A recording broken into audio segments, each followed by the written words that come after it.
Good afternoon, everyone. Welcome to a new edition of the Made in Bed, the art business podcast.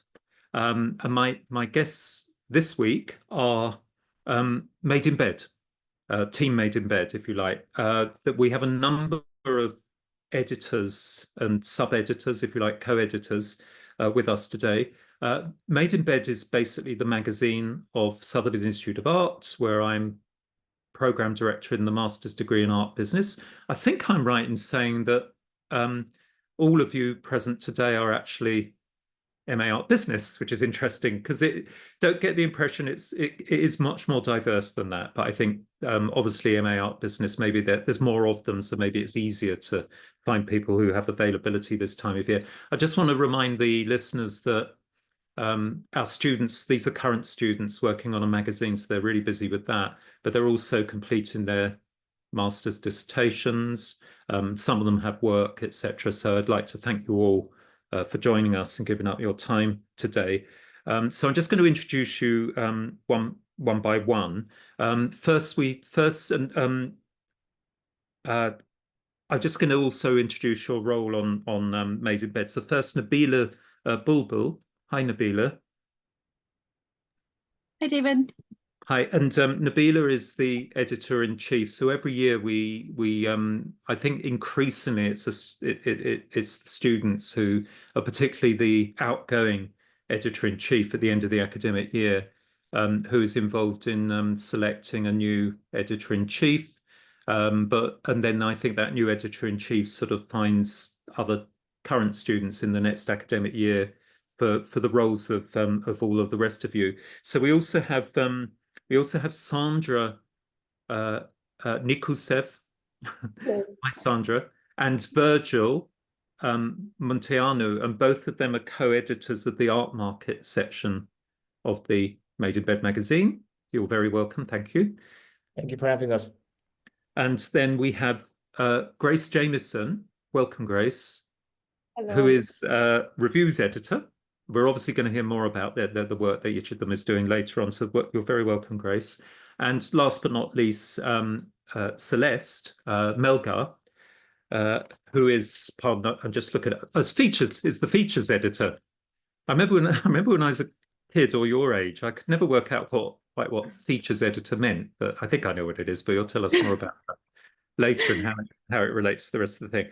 So I just wanted to remind listeners, I did do one of these podcasts 2 years ago, about 2 years ago, with an outgoing group, and for some reason I didn't do it last year. So it would be really, really good to do this every year, obviously. But the magazine was basically founded in 2019. Time flies. That's like 5 years ago now. 4 years ago, 5 years ago. And it was founded by an MA Art business alumna, Lorna Tiller. And the reason she started this is because she came up to me in a preliminary, meeting and said how she'd really like to start a student magazine if there isn't one. And I said, well, look, the last few years I keep trying to get students to do this, and no one is that interested. And she said, oh, I'm interested. And she'd, I think, originally been an editor of a magazine at the Courtauld Institute of Art in London. So Lorna Tiller set it running in 2019. And since then, I just have to say, it's just been such a roaring success. And, not least this year. And you now have over 3,500 followers on Instagram.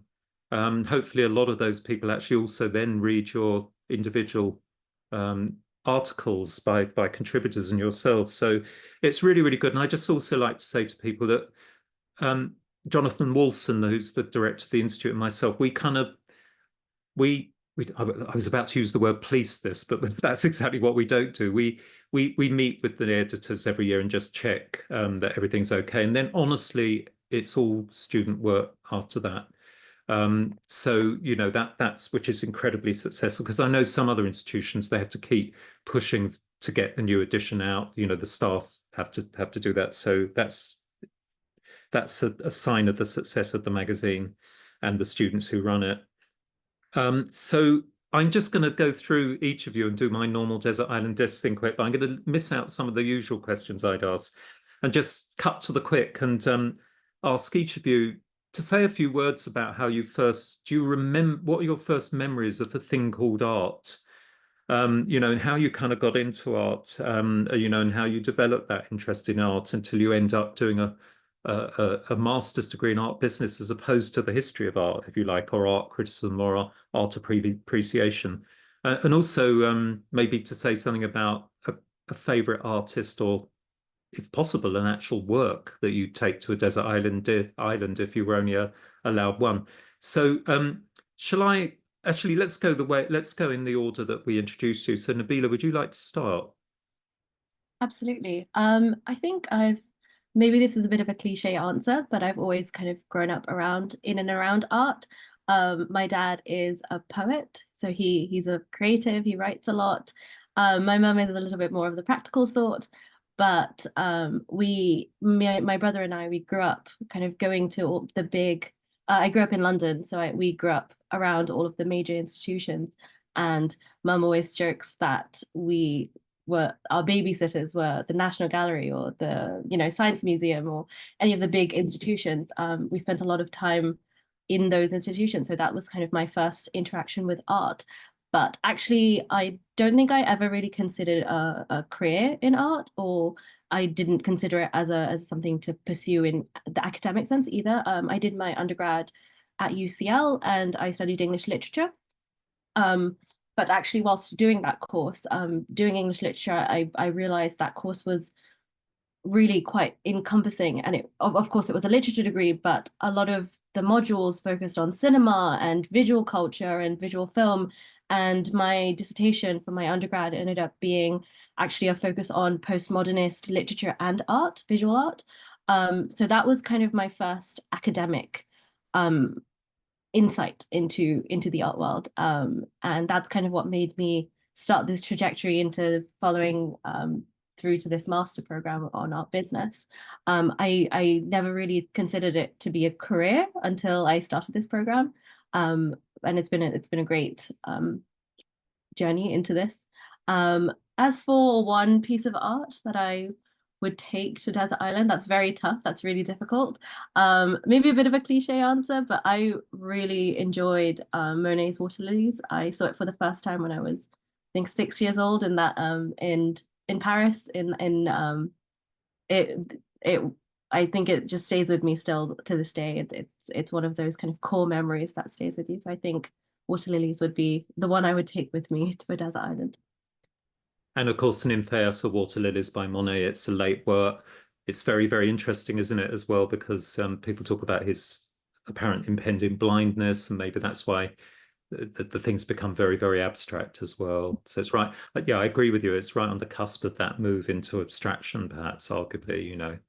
Wonderful work. And the one in Paris, I remember it kind of almost like is immersive, isn't it, if I remember Yes, rightly? it's this circular room, so you That's right. feel that you're completely immersed inside the painting. It's a beautiful space, and I've returned to that museum so many times over the last kind of couple of years, and every time it feels just as breathtaking and awe-inspiring. So I think that's the one that really sticks with me.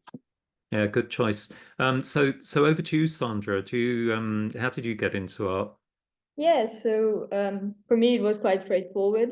When I was 6, my mom enrolled me into art school, and then I sort of every week went to like painting school, and I painted a little bit. And obviously with 6, the artworks weren't really good, but it sort of gave me an impression of what it's like, and the interest kind of stayed. And it became pretty quickly clear for me that I wanted to stay in the art world. So I did an undergraduate actually in art history, and then I continued to do art business because I sort of realized that, and when you just study art history, you sort of, they kind of like and neglect the fact that the art market is a big part of art history. So I wanted to learn more about the art business side of the art world. And yeah, that's really how I got into the master. And what artwork I would take on a desert island, it would probably be, it's a very niche artist. He's called Madeinbed. He is a Bosnian artist, and the painting is called Infantine. So yeah, that would probably be the one that I would take to a desert island. And I'm quite familiar with the artist. My parents used to buy some works of him, so I really liked it. It's sort of like collage work with a bit of like gold-plated artwork, sort of contemporary art kind of thing. Yeah. Sounds the gold bit sounds as though it's both working as a good work of art, but also a little bit commercial, perhaps. Yeah, a little bit. Quite attractive, yeah, to have on your Yeah, wall. I would say in ex-Yugoslavia, definitely quite commercial. Okay, good. Um, so over to you, Virgil, as you're next on the list. So Hello you everyone, my can name is start. Virgil. I'm also co-editor for Art Markets, like my colleague here, Sandra. And I personally got into art through studying philosophy at undergrad. I took a lot of aesthetics modules, and I was very lucky to have a very good and very enticing professor for aesthetics called Dermot Costello. I hope he's watching this someday, and he's very oriented towards critical discussion of contemporary art and connecting it to philosophy at work. And work also has quite a good standing for aesthetics as well. And I remember he had a module specifically called Philosophy and Contemporary Art, where we studied an artist called Jeremy Deller. He's probably quite well known in the UK, and we were connecting not only his but more artists' works to a few philosophical concepts, such as, for example, stupidity. You know, how can art be stupid, or how can art criticize stupidity, or something like that. And I knew I wanted to pursue this kind of thing further, but at the same time, I thought that I wanted to supplement my kind of very academic and very theoretical, in a way, understanding of art, of aesthetics in particular, from philosophy, with something more business oriented, hence doing an art business degree at Sotheby's, which is, in my opinion, the place to be if you want to do something like this. There's other kind of arts and culture management programs, but specific for art and for paintings in particular, I think Sotheby's is the only good option out there. And yeah, I mean, I've really enjoyed my degree, working as my colleagues are here on the dissertation. And yeah, I'm very glad to be here on this podcast. And in terms of favorite artwork, I promise that I haven't stolen Nabila's answer, but I was also going to say the water lilies, but from the ones from that National Gallery, because I've never been to Paris to the L'Orangerie, where they have the other ones. So yeah, I'm sorry to copy Nabila, but that's also my favorite artwork. That's great. I think it's really good that, it kind of sounds very art businessy that we talk about one work and then you find another version of it. Because I think another thing that art history traditionally doesn't do is really look at like replicas and things that are rather downgraded by both culture and the market. No one wants a you have other versions, but you know what I'm getting at. You don't really want people to feel that there's another gallery in the world that also has a water lilies or another private collector that also has one. And we all now know that there are usually quite a few of these things. So thank you. Thanks for that, Virgil. And Grace, over to you. Yeah, absolutely. So I guess my journey started when I was quite young. My grandfather was a painter. He never became famous. He just painted for passion. And so he passed down that passion for, I guess, the more creative side of art to me. That passion was then continued by my mom. She was creative, but she never followed that as a path. So I guess she kind of lived vicariously through me, pushing me to the artistic scene. And I studied it in high school, and I really understood that making art wasn't for me. So I really wanted to understand the backside of it. So the art history, the market of it. So I went on to study arts management as my bachelor's degree, and really was interested in the managerial business connection that art had, even though it's a very different sector to business, but it has that creative market collaboration that I really enjoyed. So that's why I studied the master's program at Sotheby's. And yeah, so throughout the art business program, I really saw the intersection between the creative and the business aspect, which was exactly what I wanted to learn. And if I had to bring a painting with me to the desert island, I think it would definitely be The Wanderer Above the Sea of Fog. I really resonate with that painting, as you have a lot of people helping you and you meet a lot of people throughout your journey, but by the end of the day, you can really count on yourself, and what you reach and what you achieve is your own. Fantastic. And I presume you mean Caspar David Friedrich. Yes, exactly. It's funny, I could see everyone nodding and everyone knew what you meant, even though you didn't say the artist, but it's a very well-known, wonderful romantic icon, that painting. Okay, it's got a guy a male figure, or what is ostensibly a male figure. But a lot of other Friedrich's paintings, again, have similar figures with their backs to us, admiring a romantic landscape. And there's often a lot of women in those as well. I feel very much for you when you said about your mother, you know, that she was very creative and that she sees that, you know, hopefully it will come through you. I mean, that's to do with generations, isn't it, of women, and you know, hopefully you're all very lucky to be in this situation where things are a little bit easier going into these art worlds and so on. So that was I could say similar things about my mum as well. And last but not least, I'm going to say this every time, Celeste. Hello, good afternoon. My journey also started when I was really, really young. I've been painting since I was 2, and I took classes at a local library back home. And then from there on, I haven't stopped painting. So I went to college for fine arts with a master's major in painting and minors in business and art history. So it was really interesting for me to have all my college years developing a style, a practice as a painter, but then there was no delving into art as a business or how to sustain your practice as an artist. And it just was something that really intrigued me, especially with seeing how Panama as a market is also not very, because this year it's been growing, was not very developed in the arts, and we only had one art center. So it was really interesting for me to think about how do these cultural centers and art institutions develop in other countries, thinking about my hometown, but also my practice as a painter.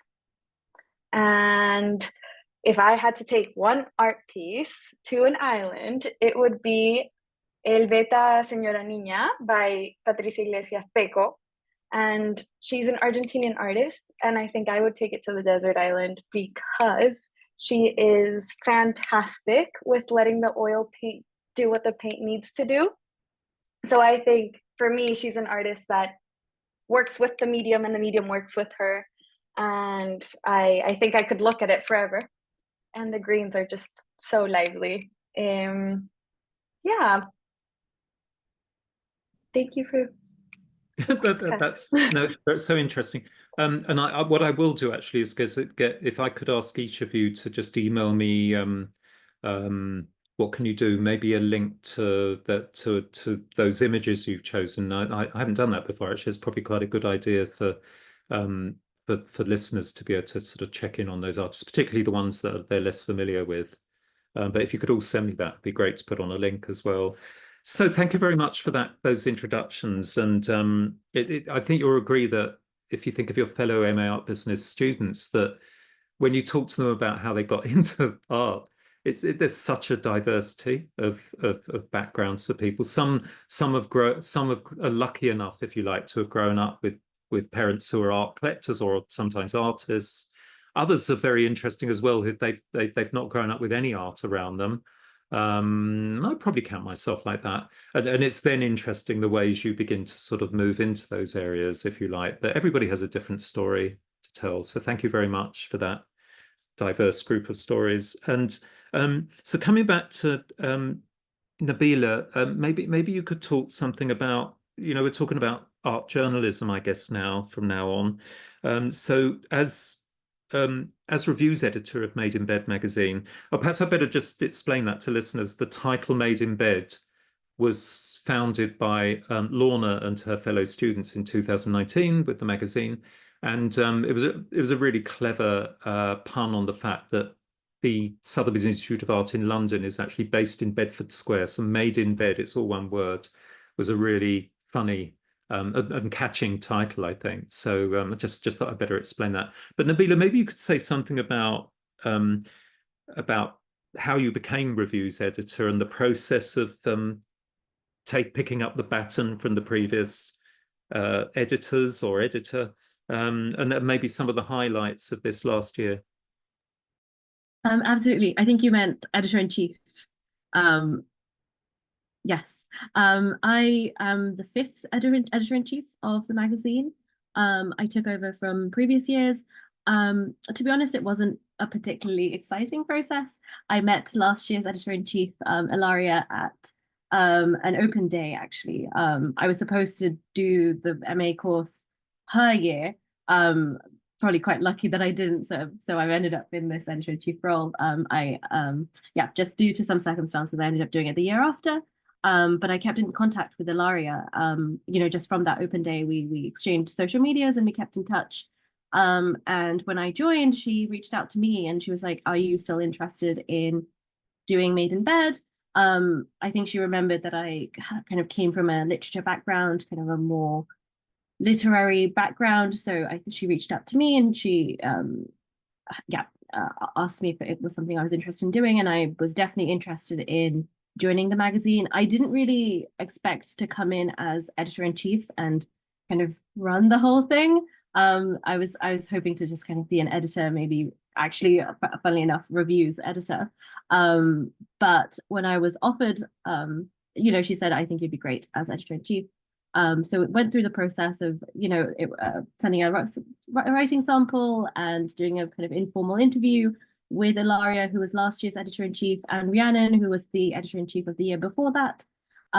It's quite an informal process. And yeah, just they decided to pass on the baton to me. They trusted me to take over, which I'm very grateful for. So that's kind of how I came into the editor-in-chief role. It's been amazing. It's been great. I think I have the biggest team of any previous year.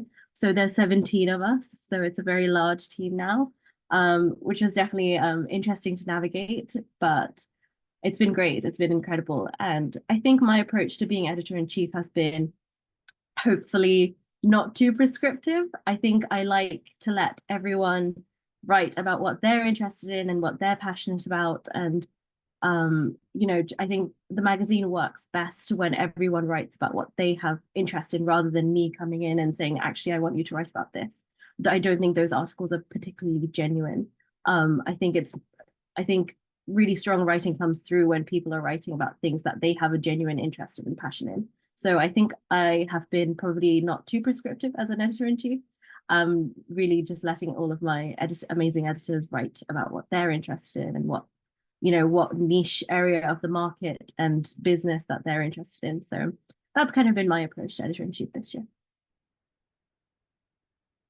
And could you say something about, is there anything else you wanted to talk about the year that is particularly striking? I mean, it may involve some of the people in the room now, so were there, maybe even some occasional problems that arose with interviews, or I don't know if there's anything like that you'd like to highlight. I think the editor-in-chief role is quite interesting because, like I said, I wasn't expecting to come in as editor-in-chief. I was very much thinking I would be a writer. And for me personally, I had to navigate. I really love writing and I wanted to write a lot for the magazine, but I actually didn't end up. I have published a few articles of my own, but nowhere near as much as I wanted, just because the nature of editor-in-chief is it's very demanding and I have to do a lot of work on editing everyone else's. So perhaps I didn't write as much as I wanted to of my own works. But that's just the nature of the role. It's been rewarding in different ways. That's something I would say maybe that's been a bit of a tension for me to navigate, kind of wanting to do more of my own writing and my own work versus, what's kind of good for the overall best of the magazine and helping everyone else edit theirs. That's been something that's been interesting to navigate. It's been interesting actually this year as editor-in-chief. It's been, I would say, slightly challenging to navigate certain articles that are much more politically fueled. I've gotten quite a lot of requests about alumni and students who've wanted to write about current political matters and arts within those political matters. And it's difficult to navigate that because, like I said, I want people to write about what they're interested in and they're passionate about, but also navigating it from the point of we are affiliated with this institution that's very diverse and, has students from all backgrounds and countries where these political matters are happening. So navigating that has been definitely a challenge, I would say, and a challenge that I wasn't expecting. But I think the past editor-in-chiefs have been really amazing in helping me navigate these matters. You know, whenever I've had, you know, probably article proposals that have been sent in where I'm like, I'm not really sure if that's appropriate for a student magazine to publish. I've always reached out to Ilaria and at times Lorna as well, to discuss the matter. And it's always helpful to have kind of knowledge and wisdom from the years previous to see how to navigate those matters. But that's been, I think, probably the hardest part of being editor-in-chief. Yeah, it's always a problem, an ethical problem, isn't it? It's like the big problem in universities in this country. To what extent you allow total freedom of speech, and to what extent you have, is there a line that has to be drawn somewhere? It's always problematic. You know, seen this in recent. Oh gosh, I don't envy you that, actually. And it of was course, challenging, but I feel like it's actually been really rewarding as well. Working with writers who perhaps want to, you know, talk about these matters, working with them to find you know, that line that you mentioned, finding where that line is and working with them so they can still publish content that they are passionate about, but still, you know, adhering to the institute as well. It's been challenging, but it's been really rewarding. I think it's made me grow as a person and really pushed me to understand kind of all different perspectives and viewpoints. And it's been really rewarding as well. It's challenging, but it's really rewarding. But you're right. It's quite difficult because I'm the type of person who's very much like wants to publish everything, wants to, you know, all for free speech. And it's been a bit of a challenge to kind of mitigate that, my own personal views with what's appropriate to publish as well. yeah, and we have a lot of students in MA Art Business in particular, and as you know, they're from all different national and types of background, ethnicities, sexualities, etc. And so all of these issues are that, you know, we like to think that students do not put those kind of issues at the as a priority in their relationships with any other students in the group. But I can see exactly what's happening, actually, if you're asking people to review, you know, to review exhibitions or interview artists with particularly those with a more political bent. That's always really difficult. So anyway, well done for navigating that. So you've muted yourself. Oh, sorry. Yeah, sorry. I'm going to come now to Grace as reviews editor and ask her if she could tell us about some of the highlights this year. And maybe as a reviews editor, did you probably did some reviews yourself, but presumably we're also editing other people's reviews, mainly of exhibitions, I would guess, or things like art. Or have I got that totally wrong? Do you want to explain what the role is and put me right? Sure. So originally I was a co-editor. And then for several reasons, I was the only one redoing the reviews. So that's the only reason for the title change, really. So I was only writing my own articles, and then Nabila was doing the editing for them afterwards. So it's pretty much like any of the co-editor roles that my colleagues have. But I would say that for the highlights of being the reviews editor, it was really interesting to attend some of the press breakfasts and get that information firsthand and be invited to those events to network that not necessarily other students would have the, I guess, the ability to do unless they were involved in a magazine or an editorial. So that was really, really, really nice, as it wasn't only just a networking, it also made me grow as a professional. But other than that, I guess that through the reviews that I've written, I really tried to highlight different exhibitions. So not only London, but even to follow the academic travel that we did with Sotheby's. So writing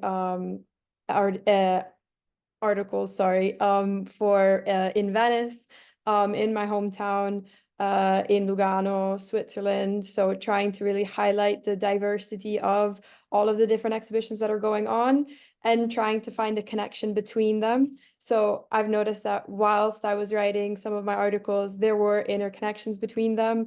So the article that I wrote for the Alexander Calder exhibition in Lugano connected really nicely to the reviews that I did of the Guggenheim, because their main piece was actually on loan from them.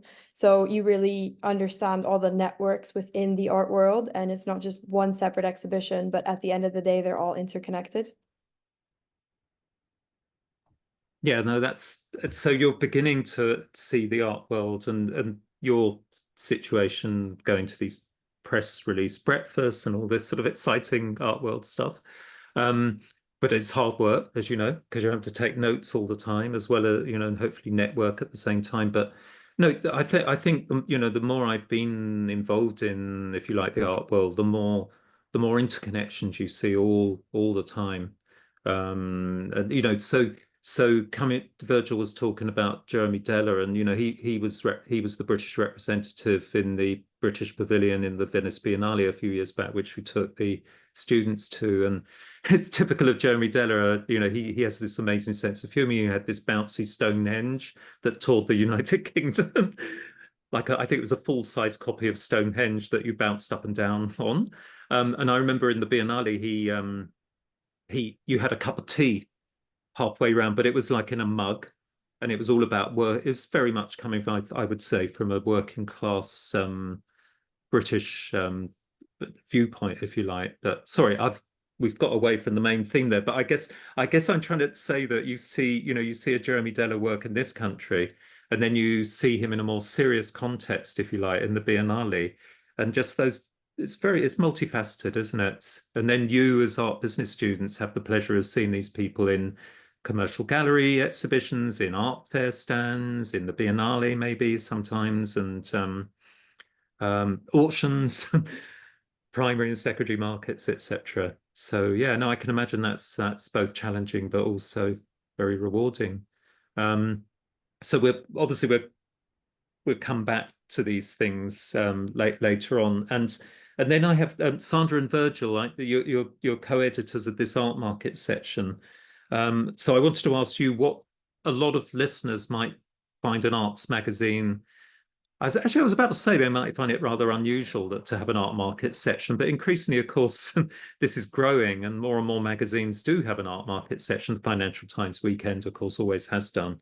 But maybe you can talk about your experiences. Maybe we could start with Virgil and then move to Sandra, try and invert that usual order. And maybe you could talk about 2 or 3 of your favorite articles, and by all means include your own, each of you. So Virgil, you want to get the ball rolling this time? Yeah, so as an art market co-editor, also as a writer, as Grace has explained, we write each of our articles, and Nabila kindly edits them for us. I liked the contingency bit of it. So what I mean by that is, like, when you write about the art market, you're writing hopefully about things that are relevant to the current day. You're not writing about stuff that happened 10 years ago.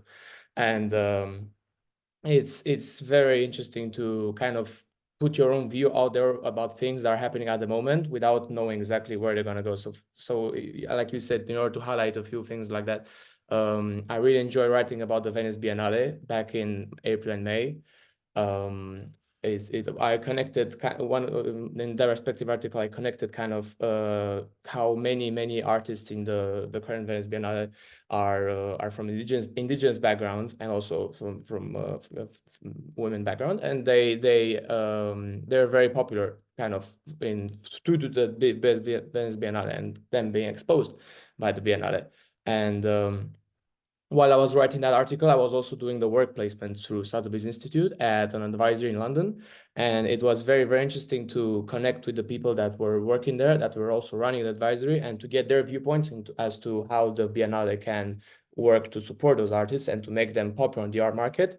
And it's all these kind of connections that have made it very, very, very significant for me. And back to the contingency bit, writing about things that are connecting in real time, and how events such as the Biennale or other exhibitions can really support artists. And another kind of highlight for me was the article I wrote on the growth of the market for women artists, and in particular starting from a survey or a report from Art Tactic, which claimed that many increasingly more works, important lots at Christie's and Phillips and Sotheby's are from women artists, and that the market for ultra contemporary art, so the really cutting edge for art, is predominantly women made. And in some ways, that's kind of the future of the art market. And it's very interesting to kind of compare the previous kind of boom in the generation with the YBAs, which I did in the article, and to compare in particular Tracy Emin and how certain features of her art can also be found in the young ultra contemporary women artists of today, and some of it are not, some of it's not. And how certain lots are very, very booming from certain ultra contemporary women artists. And as I said, from this kind of following from what Art Tactics said. Yeah, so I mean, I really enjoyed writing about stuff that was currently happening and how the certain trends of the art market are kind of developing, and how one can go about predicting what will happen with those kind of artists and lots.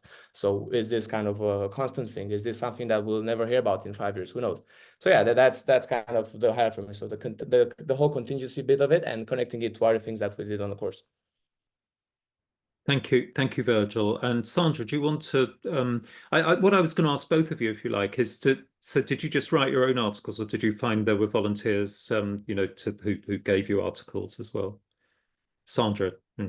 Well, I personally just wrote my own articles, but also to add on Virgil's point, I think we had very different approaches on how we did those articles, whereas Virgil focused more on like what's currently happening in the art market. I more took like an approach of taking general things happening in the art market and sort of trying to find a more innovative approach on sort of discussing those things. One article I've written was about street art, and I think it's not enough discussed in the art market, or sort of as an art market, thing, because you can't really sell a wall. But it's not just being a wall, like street art is a sort of has developed over the years quite, like it became quite big in recent years with Banksy and stuff as well.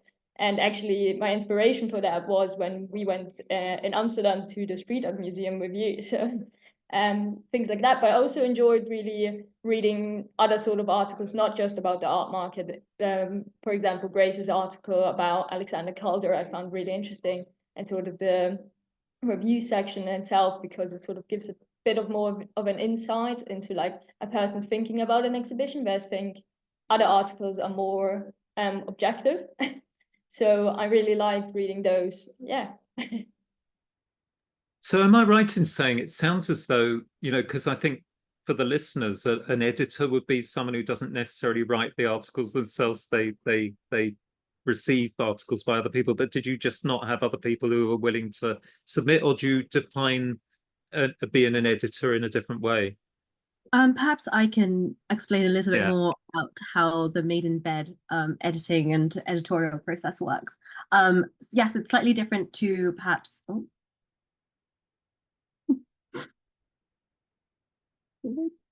It's okay. No, continue. The reason I blurred is because I'm under a flight path and the planes are coming over.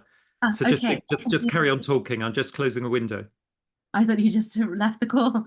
Yeah, so Madeinbed magazine has a perhaps slightly different process. So as editor-in-chief, I receive all of the articles that goes through the magazine process.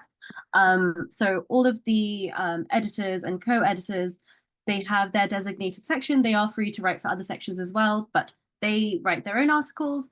And if anyone wants to submit for a certain section, it's submitted to me. And I do the editing for the entire magazine. So I edit every single article that comes in to proposal. So no one else does any editing. That's just me. That's just on me. So at a time, I think every month I can edit up to anywhere from 6 to 12, 15, 16 articles every month. I do all of the editing. I choose what gets published and what doesn't.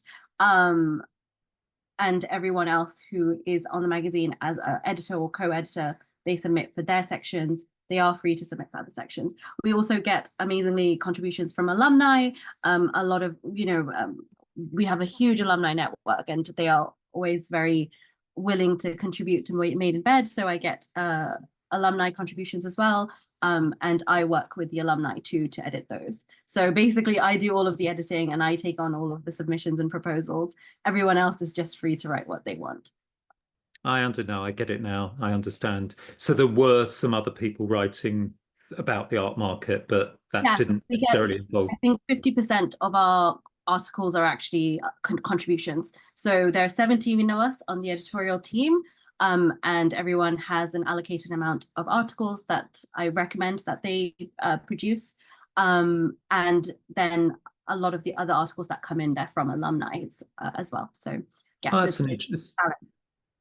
an interesting model actually for journalism. That it's quite an interesting one. So thank you very much for explaining that, Nabila. And Celeste, do you want to talk about features? How do you find these feature articles? Yeah, absolutely. It is it allows for more creativity. I really liked the role as a features co-editor. I think my favorite article was the first one I wrote. It was about art and biology. So I am a very curious person and thinking about the arts in multiple different areas. So merging living organisms such as Daria Fedorova, she grabs smaller petri dishes and makes art with not a classical oil paint palette, but she uses kind of nature. And I think through the role as a features co-editor, I could actually explore a lot of my curiosity. And also it was really exciting that I could kind of delve into other realms. So I got the opportunity to interview 2 Panamanian artists, which was wonderful because I really appreciate the opportunity to connect more with my hometown, but also see the completely different type of art styles that are evolving, as well as through my time writing, I also got to explore more about the Latin American art market. And I think I really have enjoyed through this the research that it entails to write an article, especially kind of it reassures me also that the Latin American art market is booming, in my opinion, right now. It's fantastic, especially with how Brazil has been achieving record sales, such as the one that Tarisa do Almal had in 2020, and as well as how we see a lot of Brazilian artists in the Venice Biennale this year. And it's just, I think, really inspiring to see also a lot of the art fairs in Latin America and exploring how the ones I had heard about from back home. I am in love with the research process that an article entails, and being a features co-editor really has given me the opportunity to delve into my creativity, my fascination on research. And fantastic. And but I'm just reflecting on some of the things you were saying, that you've probably all seen the news over the last few days that the big newspapers, Financial Times of the weekend, it was actually a headline on their companies and markets section that Sotheby's and Christie's sales have gone right down this year. People have lost their jobs.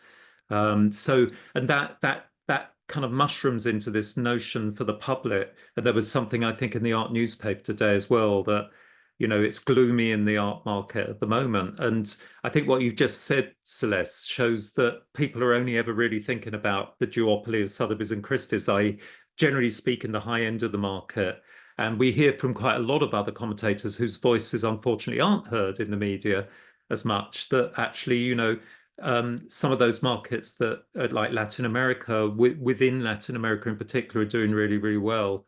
And the lower, do you remember I don't know whether you witnessed a lecture by Megan and Lindsay from Art Tactic, who are MAB alumni, where they talked about that fact that they've been doing the London Arts Week, and they've been interviewing gallerists who were saying, actually, they're doing very, very well. They may not be hitting the peaks with high-end art, but they're certainly selling enough works at fairs and everything to continue to make a living. So that's, as you are magazine people, I think you'll be very aware of that, and that you're also, I think readers should look at your website and read your articles, because a lot of the time they are about street art. With Sandra, they're about things that you don't associate with the art market, but there's also a lot of the emerging artists that many of you interview who aren't heard of by other people, but they're beginning to make a living, and they need our support, if that makes sense. But what I thought we could segue into, because of Celeste talking about Latin America and Panama and so on, and just to remind listeners that Latin America is a bit like talking about Africa, you know, the 154. We all now know from that art fair 154 that it's 54 nations, one Africa, if you like. And Latin America is something like 32 nations that are very different from one another, one might say. And the market, again, tends to define this as a kind of conglomerate, if you like. But I was just thinking, as you all, I think most of you did you all manage to come with us to the Venice Biennale? So maybe I could just ask you to say a few words about your experience. It doesn't have to necessarily be the Biennale, but maybe about the Biennale and your visit to Venice and any kind of highlights from that. So maybe we could start with Celeste, as she was just talking about that, to think back to Venice and maybe just unmute and talk about some of the things you enjoyed on that visit or learned on it. That is a great question. So it was beautiful to go to Venice, especially because this year was a big year for Panama. It was the first time Panama has had a pavilion in the Venice Biennale. So I think it was really heartwarming because it takes a lot, and also seeing how this year so many different artists were represented, and how even within the Arsenale, there was a mix of really well-known works next to artists that we have not heard a lot about. And you could see Puerto Rico, Brazil. It genuinely had multiple voices. The curation was also, it kind of acted like different voices and had different characteristics. It was really charming, and I think it really set people up for a conversation to be had. But yes, I think my biggest impression was that I was really happy to go to the Biennale and be able to recognize smaller countries that have not been there before. Yeah, I mean so you're talking about your home nation of Panama and how proud you must have been to see this. Sorry, that sounds terribly patronizing, not meant to be. To see that they had and of course those of the listeners who've been to the Biennale will know that the politics of it and the history of it is so interesting, that obviously we have the main Giardini pavilions that many of which date back to the late 19th, early 20th century. Panama is not one of those, and we had a wonderful lecture by Matteo Janasi, who's on the education team of the Biennale, about that history and why certain pavilions that are a bit surprising in the main Giardini section. And then we have these other galleries. Am I right in saying, Celeste, that Panama was in had they rented another space in Venice? See, they had rented a smaller space near the Arsenale, a 3-minute walk, which I think was really interesting because it challenged, how do you curate a space that's hidden? How do you attract people that way? And how do you kind of take them from spending all this time in the Arsenale, being exposed to a lot of different works in big spaces, to move into a smaller space, and not make it feel stale? It felt really lively and homey. Yeah. Or less important. And I think all of us, when we were in Venice, we, in any free time we had, we could walk down those narrow calle, the little alleys, and every now and then you'd see a little unofficial place and you'd go in and it would be often amazing. And it's a little bit like the Edinburgh Fringe, where you can go and see these 20-minute plays by unknown playwrights and actors, and they're often amazing. And I always think of the Biennale as a bit like that outside of the mainstream events, similar to Edinburgh, it's the fringe that I enjoy almost as much as the rest of it, because they're kind of riffing off the ideas of Pedrosa, the curator's sort of main thematic ideas. So Grace, would you like to say a little bit about your experience of Venice and the Biennale? Yeah, sure. So it was actually my first time at the Venice Biennale. So that was really, I've always heard about it. I've always seen pictures. I've written the articles, and then seeing it was a completely different experience.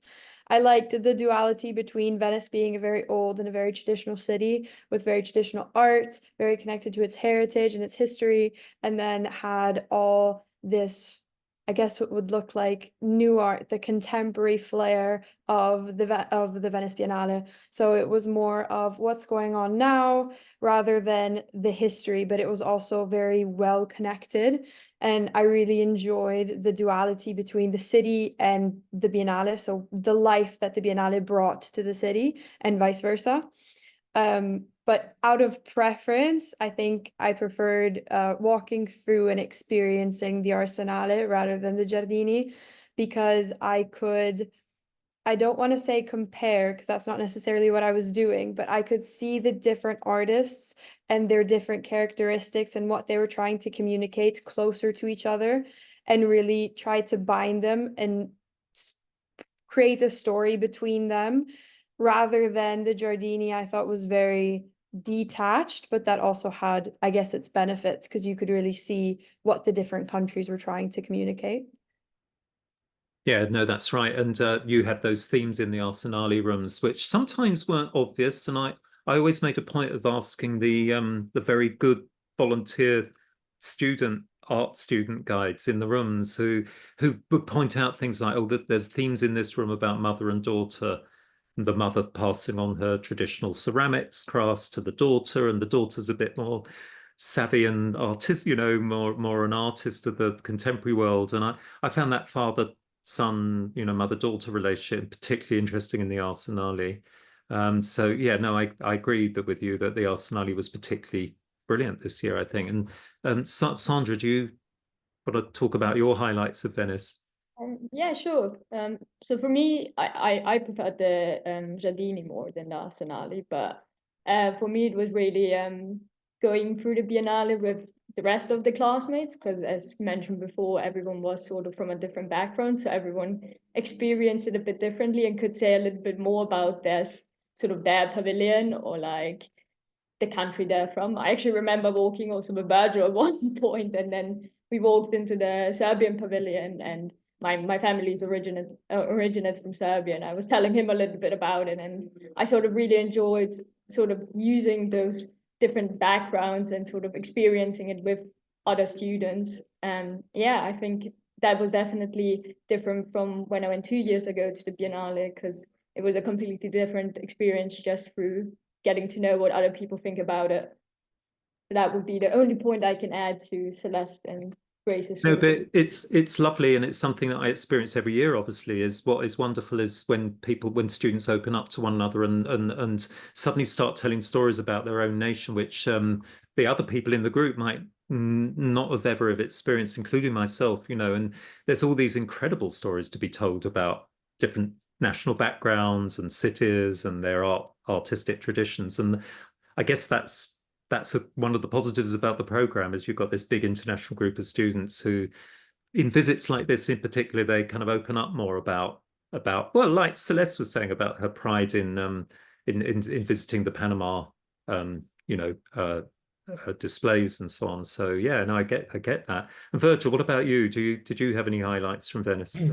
Yeah, I mean, Venice itself was one of the highlights of the degree by far, and first time coming to the Biennale as well. And as Grace said, I also was in the position of writing about the Biennale for Madeinbed, but not actually having been to the Biennale. And as I said before, my article about indigenous artists in the Biennale, I wrote it 2 months before actually going there.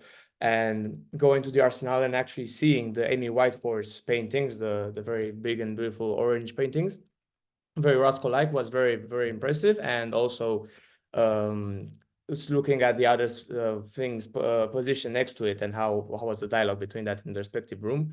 Curating wise, of course, the Biennale is always a treat, and in particular in the Arsenal, I remember the paintings, the room with many paintings that were hung on like glass panes, so you could see the actual back of them.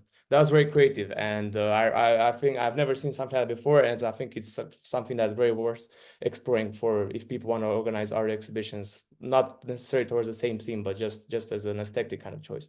The Giardini is also very interesting, and the Romanian pavilion. I'm from Romania, and the Romanian pavilion with Șerban Savu, an artist from Cluj, I think.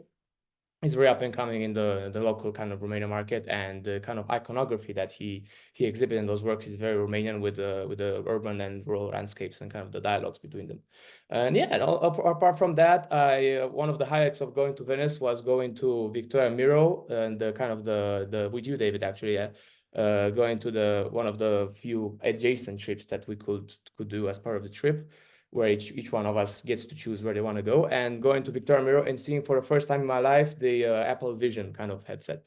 That I've never seen something like that before, and I tried it on. It was pretty spooky in a way. I'm personally not very into that kind of thing, but seeing there must have been pretty important. I mean, it's obviously a huge honor for any kind of gallery to organize an exhibition during the Venice, and also quite costly as well. And yeah, I mean, that's quite it. And yeah, it's a very memorable experience. I very much look forward to exploring not only the Arts Biennale, but also kind of the other Venice events, such as film and music and drama, in the coming years. So yeah, thank you for taking us, David. Well, they make a big point about art only being part of the Biennale, and it's not meant to be the most important part. It tends to get the most visitors, but film, dance, architecture next year, it alternates with art. They see them, the Venice Biennale, see them as similar, equal, if you like. I guess the art has the longest tradition historically, dating back to the 19th century. But it's like a fest. It's a bit again like Edinburgh. It's a festival of all the arts, really. So, and Nabila, did you have any highlights of your visit to Venice?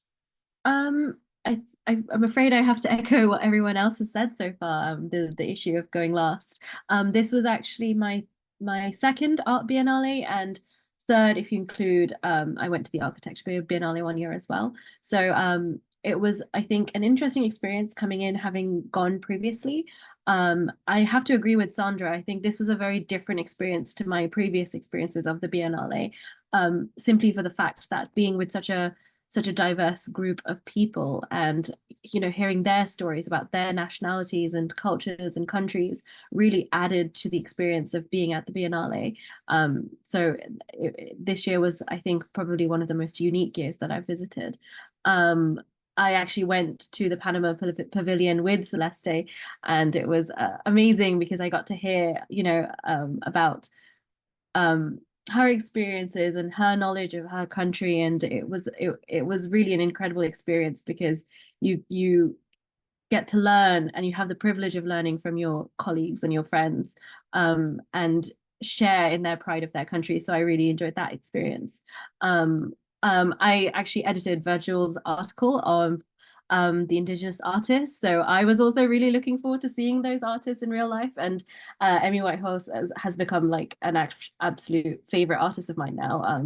Seeing her paintings in real life was absolutely incredible. So I have to thank Virgil for giving me that knowledge as well. And I think I have to agree with Grace as well. I always prefer the Arsenale to the Giardini.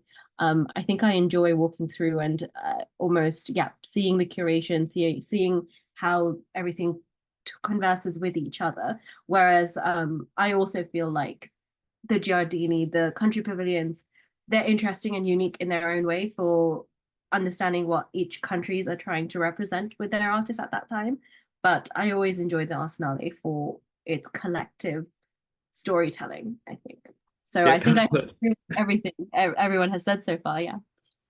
The Arsenale, you could argue, kind of puts the art first and the nation second, whereas in some ways they complement one another really, really interestingly, I think.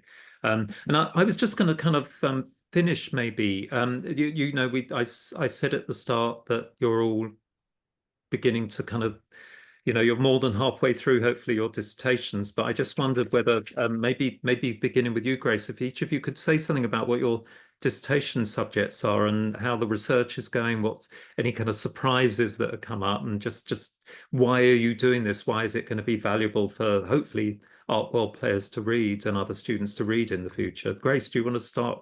Tell us about your dissertation. Yeah, absolutely.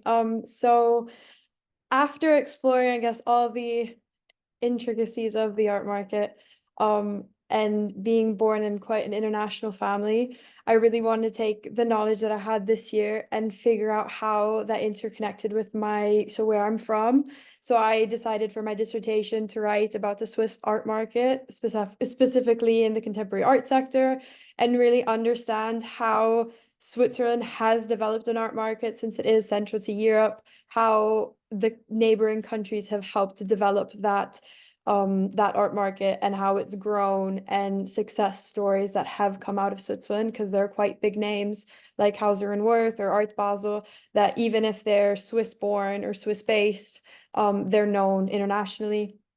And so that was really interesting to really understand my home country and not only learn about the London art market and the UK art market and I guess the biggest art market, which is the US, but understand how those intricacies then follow suit with Switzerland and see how that growth happens, since in the past year it has grown 1%, which is quite big for such a small country. And yeah, I've been looking forward to investigating and researching into something that I had frankly no idea existed, or it was so small that I didn't know was as prominent as it is. And as the biggest challenge, I guess, throughout this dissertation process was really finding people and professionals who knew about enough to talk about it, because since it is quite a niche subject within Switzerland, as there are other areas like tourism or banking that are much more prominent than art, to find people who were willing to talk and give me the information, I guess, that I needed to disclose in my dissertation, and find the people who are just as passionate is for the art market as I am, and who have that international and national knowledge to really understand what I was trying to research. Yeah, and presumably Art Basel does that come into your dissertation? Yes, it comes in as sort of a case study of how a success story from Switzerland, so something that was born in Switzerland, has become international and has, I guess, globalized throughout the years, as it's now present in Hong Kong, Paris, and Miami Beach. So it's really capitalized on just being in Europe. But yeah, I got the chance to visit Art Basel in June, so that was really nice to see, I guess, to see the practicality of seeing Art Basel, seeing Hauser and Wirth galleries, and then putting it all inside a research project and connecting all the dots. Brilliant. And you're probably wondering who's next. Sandra, could you go next? Talk about your dissertation. Yeah, for sure. So my dissertation is about sort of the collections management of corporate art collections. And I'm writing a practice-based dissertation. And I've also done the Gavel competition. So I kind of thought I will combine those two and write a business plan after writing sort of the written part of it. And I think the most interesting part of my dissertation was really doing the interviews with all the people who sort of knew about corporate art collections, because I feel like it's not often discussed in the art world, although often these collections have up to 8,000 pieces of artworks. And I also think, so why I'm writing specifically about the collections management side, there's a lot written already about sort of the history and emergence of these corporate art collections, but I think corporate art collections themselves would, for example, benefit greatly if someone analyzes how they really, the logistical side of their management style of these big collections is being done, and how sort of what a more efficient approach would be. And this is really what my dissertation is about, kind of showcasing what the problem areas are, and then through the business plan, showcasing how these problem areas can be solved. Yeah, actually, I probably just need to get you to briefly explain what you mean by the gavel competition, because listeners who aren't at the Institute won't understand what that is. Do you just want to briefly say what the gavel competition is? Yeah, so the gavel competition is sort of a startup competition done by Sotheby's Institute of Art. And there's a preparation period with the Enterprise Studio, which is also sort of extracurricular from the Institute. And in this extracurricular, you sort of learn how to create a business plan and how to develop business. And then you can pitch your idea at the gavel competition to win some seed money. And yeah. And were you successful? I was one of the finalists, but I unfortunately didn't win. But I with Kanishka, who won with her One in Art project very well, and it was a great project, and I think she will do great. Sure. But as you all are aware, you know, being a runner-up is disappointing, but it also means that you've been involved in it, I think we had this recently with the Guggenheim Scholarship that I would strongly encourage people who went in for that. I think there are some of you in the room. If you didn't get it, you know, the person who gets this isn't necessarily, you know, there are all sorts of things we take into account, like their stage in their career, who we think is going to give, you know, get most value out of it, if you like. But I would really encourage you to go in for their official one, because they have taken runner-up students in the past as well, because they really like our students at the Guggenheim. So if you were disappointed by that, do go in for the main one. I can't remember when the deadlines are for that, but you know, we will support you. So and the practice-based dissertations, you just want to explain what you mean by practice-based? Yeah, so usually the normal dissertation is sort of just a written part of like sort of an argumentative written part about one certain topic, and then the practice-based dissertation is sort of having this written part, but it's a bit shorter, and it sort of analyzes a problem area and sort of discusses the problem area a bit more, and then it adds a business plan at the end, which the normal dissertation doesn't have. Great, good. Because it's specifically art business with that business plan. Thank you, Sandra. And Celeste, do you want to talk about your dissertation? Absolutely. It might not come as a surprise, but my dissertation is about the Panamanian art market. And I will clarify, it's not about the art market per se, but it's about the art ecosystem. And so my goal with the dissertation is I was doing research, and there's not a lot of secondary sources on the Panamanian art ecosystem or Panamanian artists. So I started the dissertation kind of nervous because of the lack of secondary research opportunities. But I have to say I have ran into a new issue that now I have a little bit too much information due to all the wonderful people that have assisted and helped me giving me interviews and showing me their spaces back home. So I think the goal of the dissertation is to introduce the Panama market as a developing market, but also present opportunities the market has, and what is kind of the gallery model for the country, who are the big patrons of the arts and who are the big artists. So it kind of can then be used as a reference, because right now, the year 2024, Panama has been really making huge changes towards developing art centers such as Espacio Arte that opened up the 21st of last month. And really just, it's been inspiring to see how many art foundations and developments in the past 5 years the country has had. So yes. And would you one day like to be part of that? Would you return to Panama to work, or would you prefer to work in Europe, London, or you know, how's that going? Your future prospects? I think one day I do want to go back.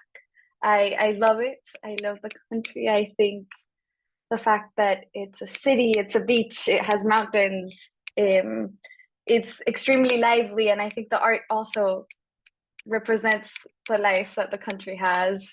It's been wonderful this year, especially too, to consider going back, especially because Espacio Arte is bringing new concepts. It's teaching other galleries how to curate shows.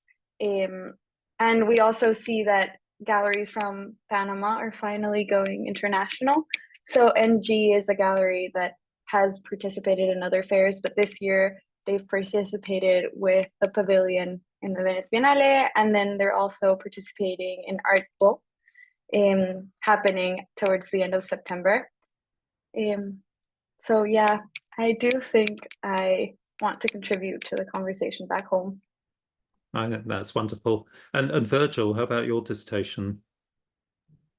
Okay, so for my dissertation topic, I'll be writing a history of Riflemaker Gallery from Soho, London. Riflemaker Gallery was a gallery that existed between kind of 2003 up until kind of 2017, 2018. And I haven't heard of it. I wasn't as I said, I wasn't that into art until kind of around university, so around during the pandemic, plus 2 years.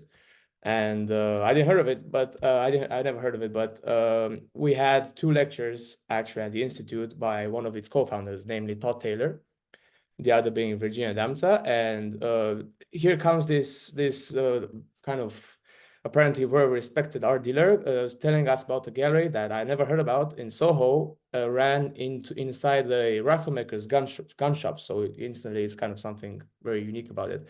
And not only that, but they're having artists as well known as Yoko Ono or William Burroughs side by side with very, at the time, emerging artists such as Jamie Shovlin and others. And all of these anecdotes about Charles Saatchi coming in and buying their art and in the beginning and making them kind of well known during the kind of the middle of the kind of beginning of the millennium's kind of art markets, especially in London. And you, David, actually, you have a podcast with Virginia Damsa, the other co-founder of Rifle Maker Gallery, and there was also a very interesting discussion to listen to. And at one point, David, you actually said that somebody needs to write an actual history of the dissertation. So here I am doing that, not the dissertation, sorry, of the gallery itself. And here I am doing that, at least for the dissertation kind of format. And yeah, I mean, I've been inspired by your own podcast, David, but also kind of meeting the 2 co-founders and having their interviews with them, which are very enjoyable to do and which are very, very essential to the dissertation itself, as you can imagine.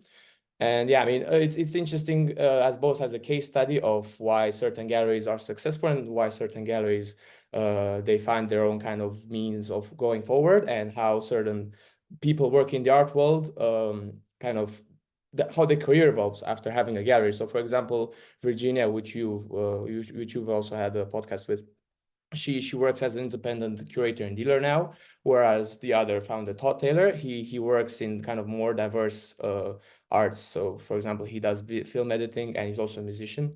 He's actually as I'm speaking to him these days, he's working on some new stuff in the studio. So that'll be interesting to hear. So yeah, that's my dissertation, the history of Rifle Maker Gallery from Soho. You see, the listeners can see the diversity of these dissertation topics. And by the way, when you're listening to this, the music at the beginning and end is actually by Todd Taylor. So there you go. And last but not least, coming back really for the end of the podcast, Nabila, could you talk about your dissertation? Yeah, absolutely. So my dissertation focuses on the market for contemporary African women artists in the UK. It was actually an interesting story about how I came to this area of topic to research, because it was quite a long and quite a short story as well. Earlier at the start of this year, I visited Marrakesh and to the 154 fair, actually with Celeste. We went to Marrakesh, and that was both of our first times visiting the city and visiting the fair. And that was my first interaction with African art. And I will be honest, I went in quite pessimistic or definitely skeptical. It's what you mentioned before of how do you group together 54 countries with entirely, completely different nationalities and languages and cultures. It seems preposterous. And how do you group this together? But the art market does very much do that. The art market groups together Africa as a whole. So I went into 154 quite skeptical, but it was actually very interesting seeing how and why they do this grouping. And actually, I think all respect to them, they're a very interesting fair that they group them together because it's beneficial for the artists. They understand and I think the African art market recognizes that this grouping is perhaps a little bit artificial, but it's beneficial for the artists and to grow these artists. So this was a kind of my first interaction with contemporary African art. And then I was very lucky to be able to do an internship at Sotheby's within their contemporary African art department. And that was my first proper work experience, looking at researching these artists, speaking to the people working within this industry, this really niche market. And that really ignited my passion for for learning more about this very, very niche area of the market, contemporary African art. What is that? And there is not that much research done on the area, and there is actually, maybe that's quite inaccurate to say. There's a decent amount of research done on African art, particularly from a post-colonial point of view, but contemporary African art, definitely, it's still an emerging area of art market and art market research, and there's actually little to no research done on women artists within this market, despite the fact that actually they make up more than 50% of the auction total sales. So women artists, I think within contemporary African art in particular, they hold like more than 50% of the total market share, despite the fact that they're still very underrepresented within that market itself. So the 1 or 2 or 3 women artists, women African artists who are represented at auction, they make up more than 50% of the total sales. So this was a really interesting phenomenon to me, and it's quite unique within the contemporary African market, contemporary market as a whole. So it's something I really wanted to do my research in. So that was the starting point for my dissertation area. It has been really interesting. It's been challenging, particularly because there is a lack of research, secondary sources to look to. But within the industry, I've gotten so much amazing information from industry professionals, and it's been really interesting to research. I think a challenge of the research has been, it is an interesting but slightly wrought area of research, in the sense that African art, as I mentioned before, the label is, it's an interesting label. It's quite artificial in its sense. So navigating that within my dissertation and understanding the mechanisms of these labels that the art market puts on these types of artworks, why is it beneficial, or is it harming the artist? Is it reducing these artists? Navigating that has been a challenge of the dissertation, but it's also been, I think, the core of my research. So I think my dissertation is probably a little bit more conceptual and maybe less market-based, but it's been great to do the research and the work.